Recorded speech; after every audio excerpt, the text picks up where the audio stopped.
Hello, I'm Keith Claw, host of this channel, The People's Pigeon, a channel that aims to give highly detailed reports on people of interest, global events, and criminal organizations. This series will focus on the Guyana-Venezuela Territorial Dispute, beginning with the birth of both Guyana and Venezuela as colonies of the United Kingdom and Spain respectively, and will be taking you through each issue that has arisen as a result of the dispute in the Essequibo region, ending with the most recent events in December 2023. I will also cover the proposed next steps the dispute aims to take. This is a complex and multi-generational conflict, so to better compartmentalize it, let's start at the beginning so you can make your own judgments based on a complete understanding of this land dispute since its inception.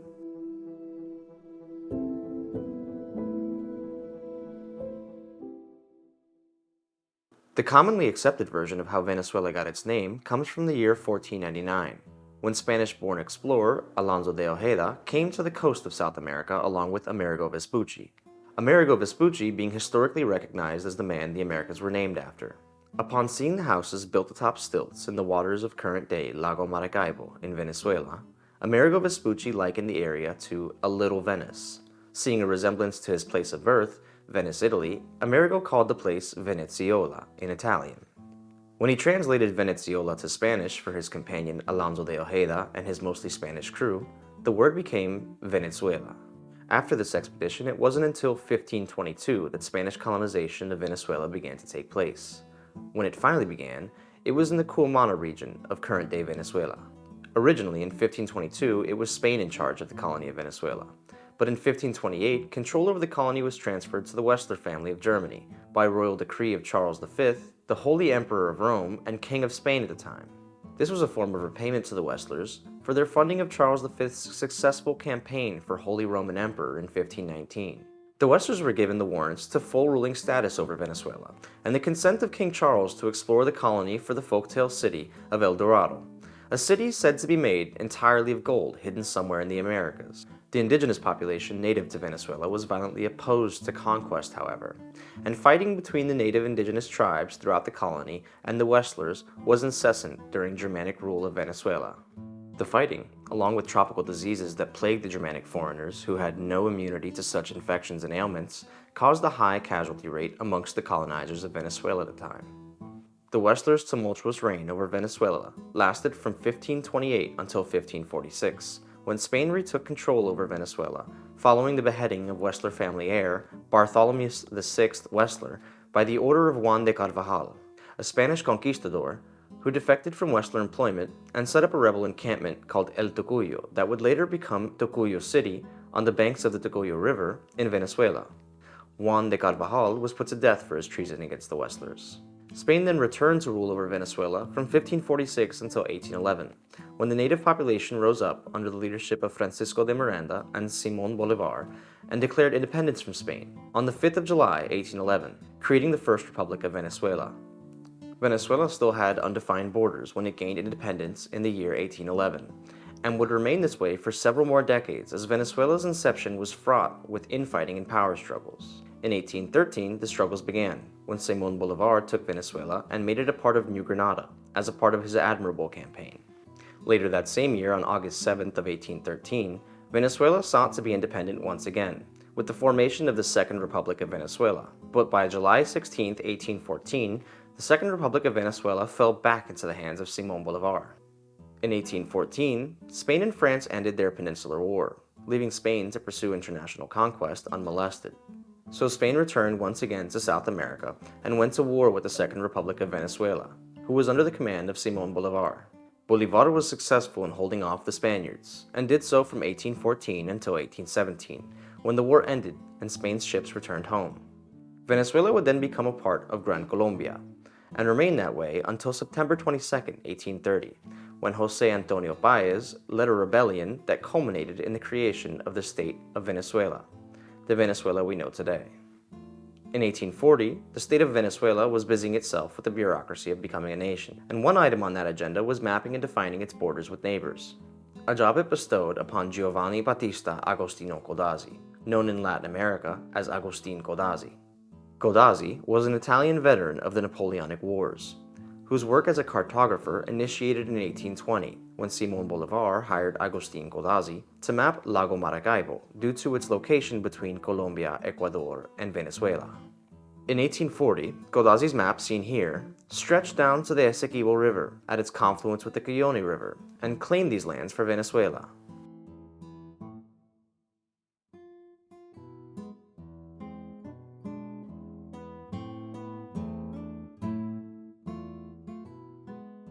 In 1499, Christopher Columbus made the first known mentions of modern-day Guyana, after having spotted the landmass while sailing around South America on an exploratory voyage.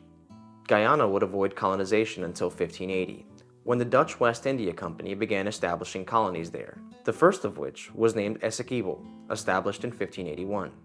Following the establishment of Essequibo, the Dutch announced their claim to the territory currently known as Guyana, and used the colonies there to bring slaves from Africa to produce sugar, cotton, and coffee on their behalf, and continued to do so until 1796, when the United Kingdom took the colony for itself as a part of the Anglo-Dutch War.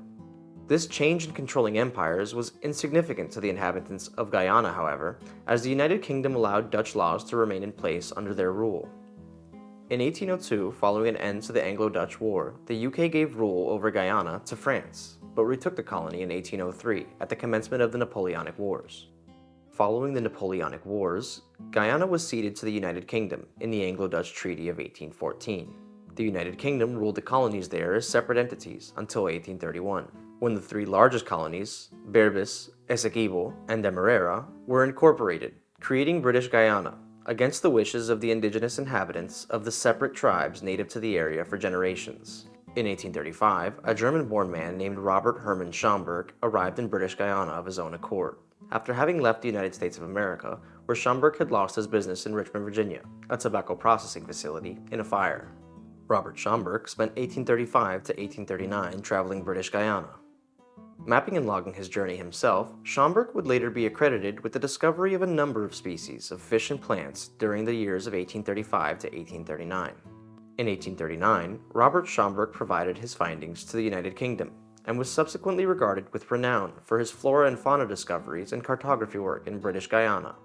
Although Schomburg had no background whatsoever in cartography or natural sciences, his findings were received with overwhelming positivity by the Royal Geographical Society in London, England, who proceeded to hire Robert Schomburg and his brother Moritz Richard Schomburg, a prestigious botanist of his day, to continue to explore British Guyana on their behalf until 1844, and provided the brothers operating funds to do so.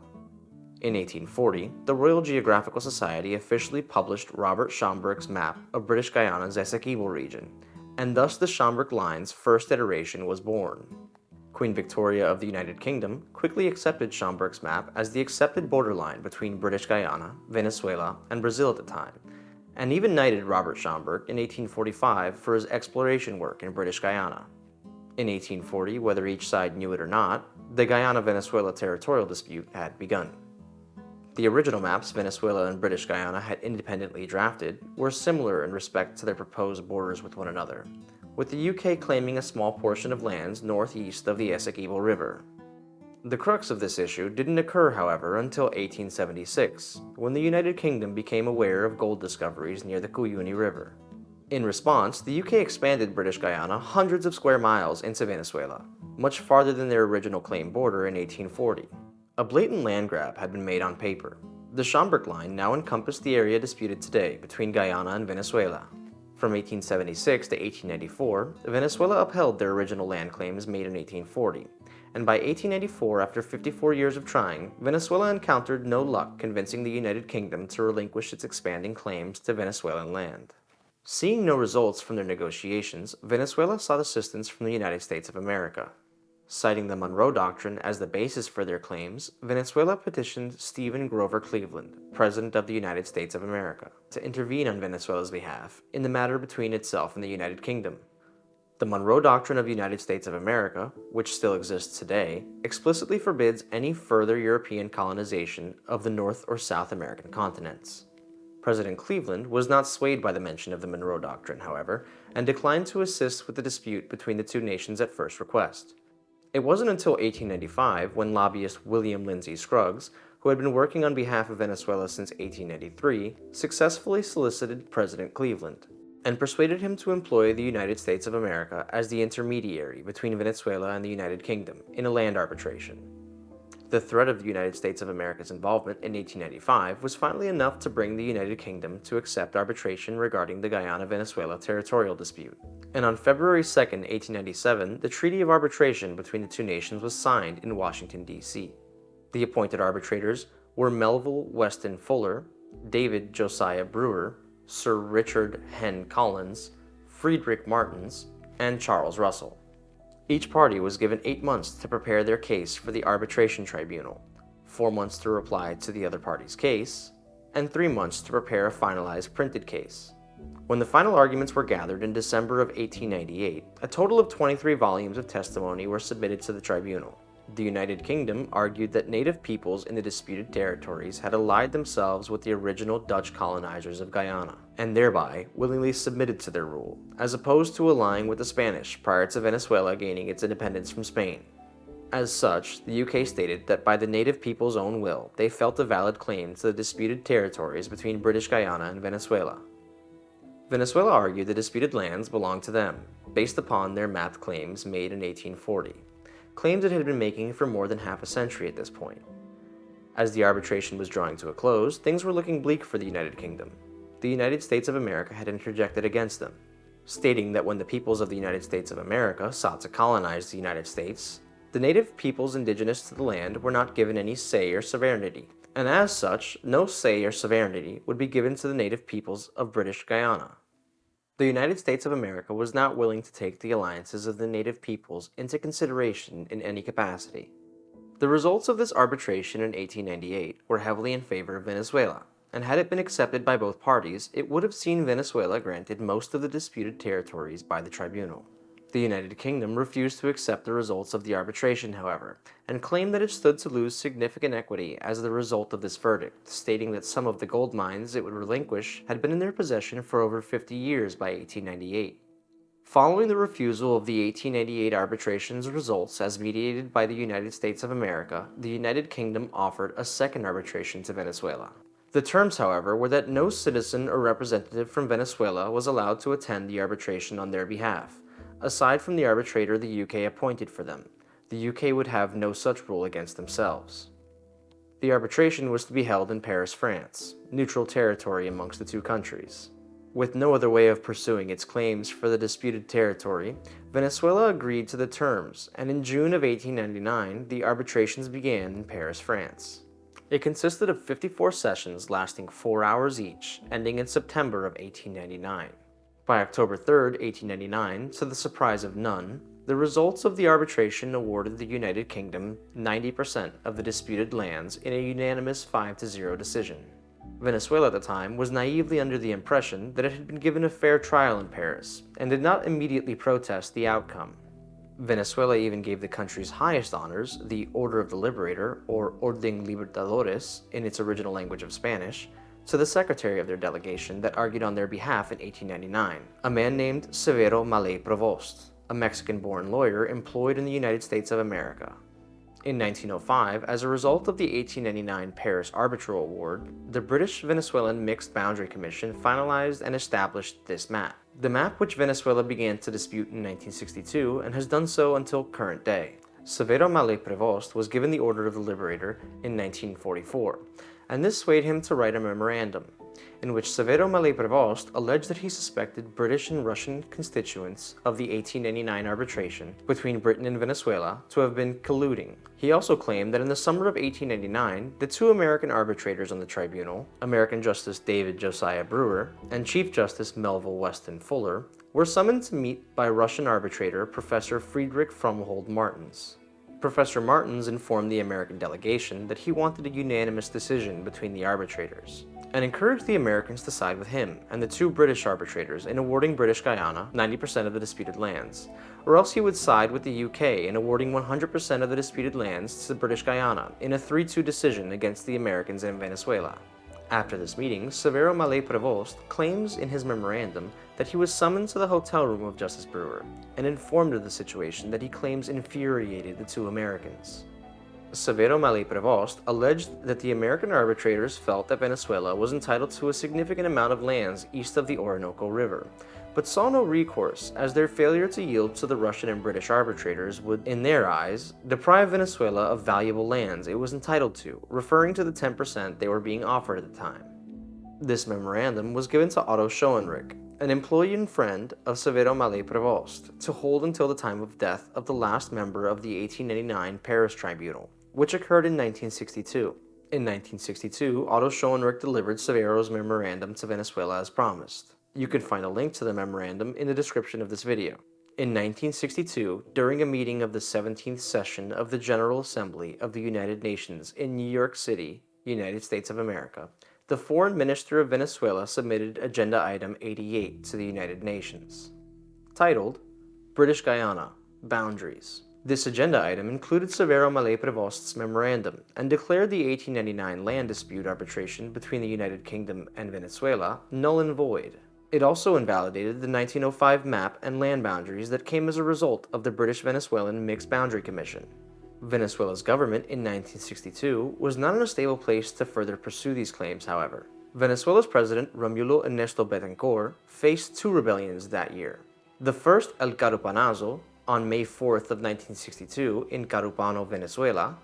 The second rebellion, El Portenazo, was made famous by this photo, called Aid from the Padre, that depicts Chaplain Luis Maria Padilla and a wounded soldier embracing during the insurrection. El Portenazo took place from June 2nd to June 6th in 1962 in Puerto Cabello, Venezuela. Both rebellions were the results of remnants of Venezuela's Communist Party and were direct reflections of Venezuela's internal state at the time.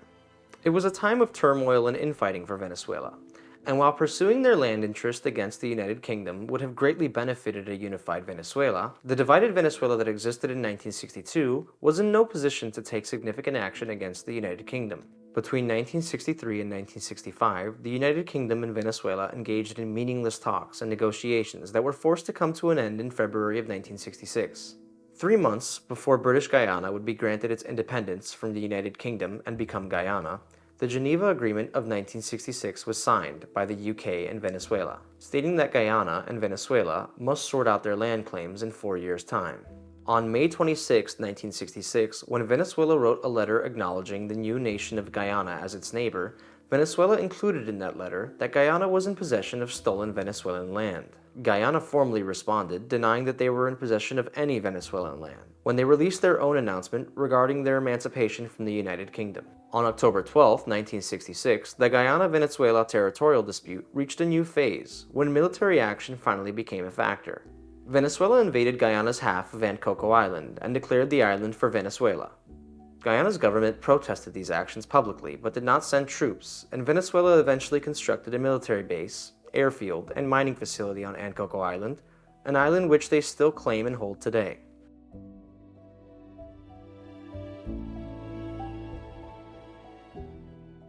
The Guyana-Venezuela Territorial Dispute progressed further in 1968, when Venezuela laid claim to territorial waters off Guyana's coast, ranging from 3 to 12 nautical miles from Guyana's beaches, claims which Guyana also publicly disputed then and still does today. In 1969, Guyana faced a rebellion of its own, called the Rupununi Uprising.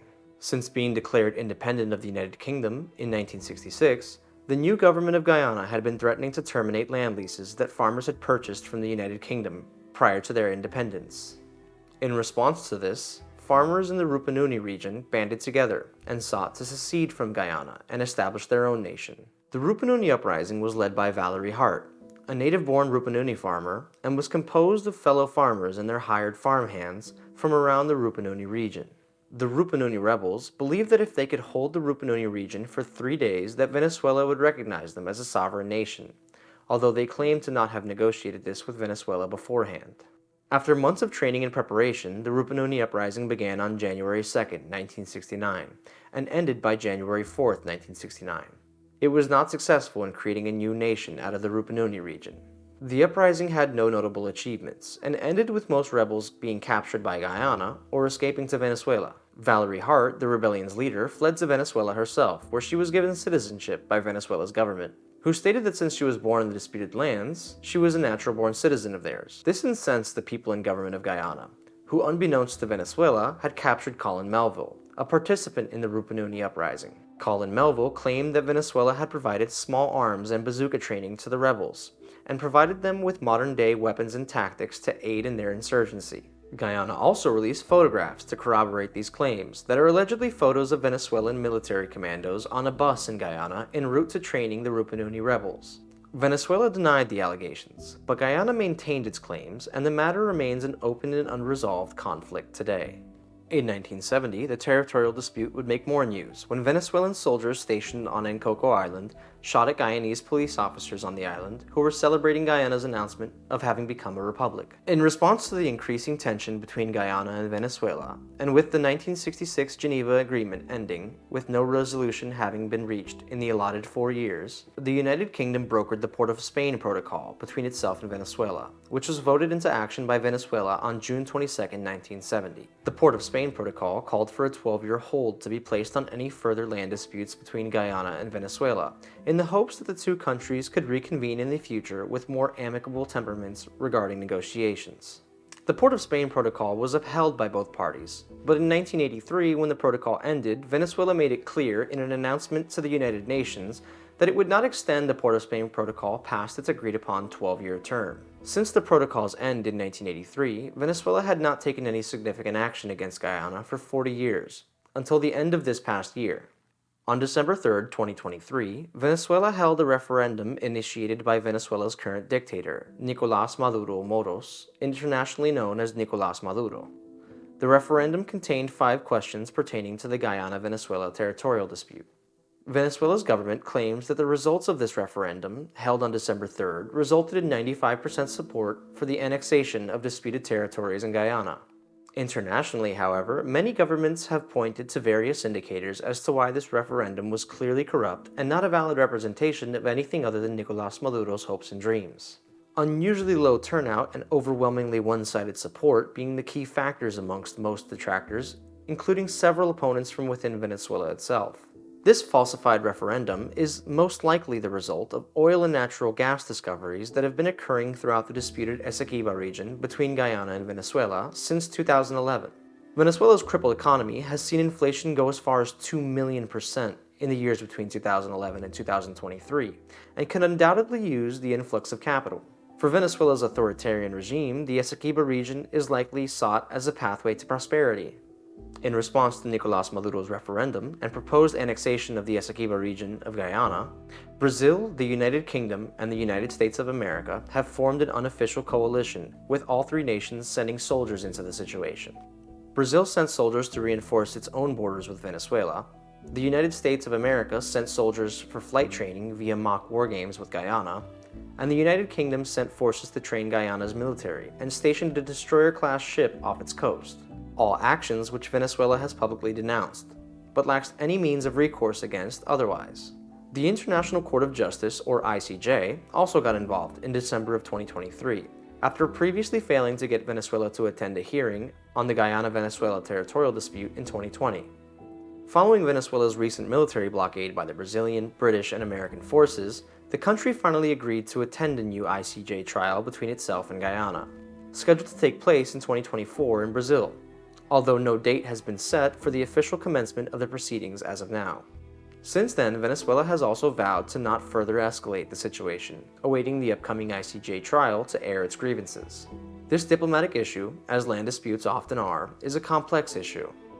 Guyana has claimed throughout the entire ordeal that the loss of these disputed lands severely jeopardizes their economic future, a claim that is increasingly true with the founding of each new oil field paying licensing fees to the country.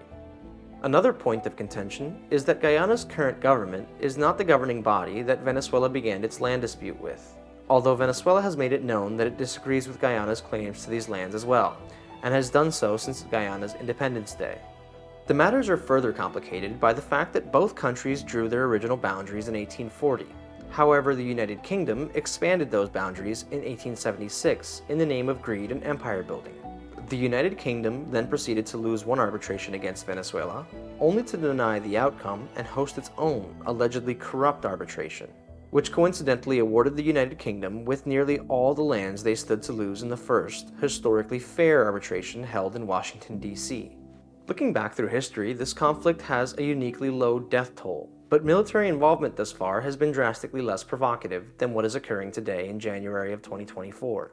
Throughout its 143-year span, no country has amassed significant military forces against its neighbor in the Guyana-Venezuela land dispute, but suddenly 3 nations are doing so on Guyana's behalf, against Venezuela. These nations could possibly evoke an emotional response, and have without a doubt escalated the Guyana-Venezuela Territorial Dispute to a new stage that offers the option to shows of military force towards your neighbor. This shift in attitudes towards Venezuela by the United States of America is a calculated response to Nicolas Maduro's prolonged reign as a dictator of Venezuela, a title he gained against his better wishes to be called a president. While Venezuela certainly does have valid claims of land theft by the United Kingdom and its former colony of modern-day Guyana, Venezuela will never be allowed to expand as a country by the United States of America under Nicolas Maduro's leadership. Since the Cold War, Venezuela has decided to ally itself with Cuba and Iran, 2 countries currently embargoed and sanctioned by the United States of America. Following human rights violations and expanding authoritarian rule in Venezuela, President Barack Obama of the United States of America issued travel bans and froze all assets tied to 15 members of the Venezuelan government and their families in 2015. United States President Joe Biden's administration went as far as indicting Nicolas Maduro in 2020 and charging him with narco-terrorism, charges that make him subject to immediate arrest anywhere in U.S. jurisdiction. Terrorism modifications to charges in the United States of America are overwhelmingly significant, as those found guilty of terrorism against the USA are sent to the most secure and restrictive penal colonies, where the average day consists of 24-hour isolation and 1 hour of heavily monitored and restrictive exercise. The most notable prison for terrorists belonging to the USA being Guantanamo Bay, for reference. This is where the conflict remains today. Although Venezuela as a nation may deserve some portion of land that was stolen from it and given to Guyana, Nicolas Maduro, their dictator, stands in the way of the United States of America, allowing Venezuela to expand.